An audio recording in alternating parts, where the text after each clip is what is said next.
আপনার নাম এবং পরিচয় দেন। নাম দেলোয়ার হলদার, থানা বাবুগঞ্জ, জেলা পটুয়াখালী। আমি কাশীপুরে ব্যবসায়ী।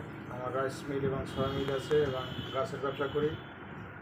আমি একটা টিনের ঘর উঠেছিলাম 5-7 মাস আগে। সেখানে ওখানে কিছু লোকজনে অথচ আমার কাছ থেকে 3 লক্ষ টাকা নিয়ে আমার এই ঘর উঠে এখানে দেওয়া লাগছে এখন। যদি এই ঘরটা ভাঙিয়ে আমি বিল্ডিংয়ের কাজ করি, তখন আমার কাছে আবার 3 লক্ষ টাকা চাইছে। আমি দেইনি। এই বাজার কমিটির সভাপতি এবং গণ্যমান্য ব্যক্তিকে কিছু বলছি আমি। বলার পর অথচ আমি বিল্ডিংয়ের কাজ করা অবস্থায় আমার সহপরিবারকে মারধর করে এবং অথচ আমার কাজ কামের মাল সামানে নিয়ে যায়, আমাকে মারধর করে আমার টাকা পয়সা নিয়ে যায়। আমার স্ত্রীকে এনে বাবুফল হাসপাতাল ভর্তি করি, তারপর এখানকার রেফার করে বরিশাল।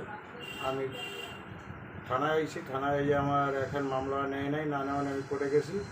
কোর্টে যাওয়ার পর আমার মামলা নিয়েছে, নেওয়ার পর মামলা এফআইআর হয়েছে থানায়। এখন আসামি সরাসরি ঘরে আমি এলাকায় থাকতে পারতেছি না, আমার বাবার ছেলে গিয়ে আমি থাকতে পারতেছি না। আসামি হলো দাবায় দমকে আমার মারধর করে আমার মারিয়ে লাগবে এই যে বললে বেড়াইতেছে, আমি বলাই থাকি।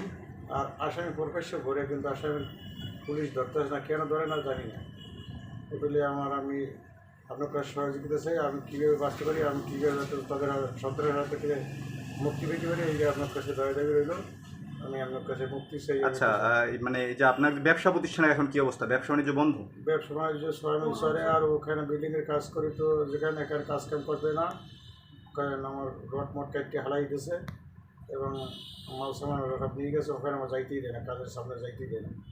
আপনি এখন থাকতেছেন কোথায়? আমি এখন বগা আমার শ্বশুরবাড়ি, এখানেও থাকি একা, আবার মাঝে মাঝে অন্য জায়গাও থাকি। আমার 2টা ছেলে থাকে, তাও ভয়ভীতির মধ্যে থাকে।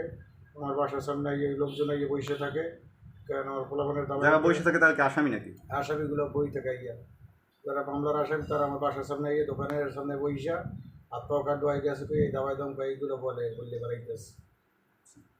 এতে এতে আপনার শুধু পরিবার নিয়ে আপনি এখন কী কী ধরনের অসুবিধা সমস্যা পোহাচ্ছেন? আমি এলাকায় থাকতে পারতেছি না, আসামি এর কারণে আমি এত সাদাবাজি মামলা করছি বিদায়।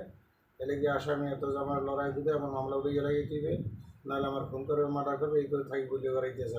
এ বিষয়ে আপনি পুলিশকে জানাইছেন? তারা তারা বেশিরভাগই গাঁজা এবং বাবা ট্যাবলেট বিক্রি করে, তারা সবই নেশা করে। পুলিশের ভূমিকা কি? পুলিশ কী করে? পুলিশের কাছে আমি আইসি, থানায় আইসি, ওসি স্যারের কাছে বলছে, ওসি স্যার বলছে আমি দেখবো, এবং পুলিশে কোনো ভূমিকা নেয় না। তো বাদল স্যারের কাছে আমি আমার আইও বাদল স্যার, তার কাছে বারবার বললে সে বলে আসামি ধরুন, দেরি বলে আমি আজকে ধরুন কালকে ধরুন, আসলে ওই বাদী এই আসামি ধরে না, আমার কথা কোনোটাই শোনে না। সে কেন ধরে না আসামি তা জানি না।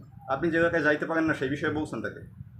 সেটা বলছি, ওসি স্যারের বলছি এবং দরকারও বলছি যে আমি এলাকায় থাকতে পারতেছি না, আমি কী করতে পারি। তারা কোনো ভূমিকা নেয়নি। আচ্ছা, থ্যাংক ইউ। ওকে।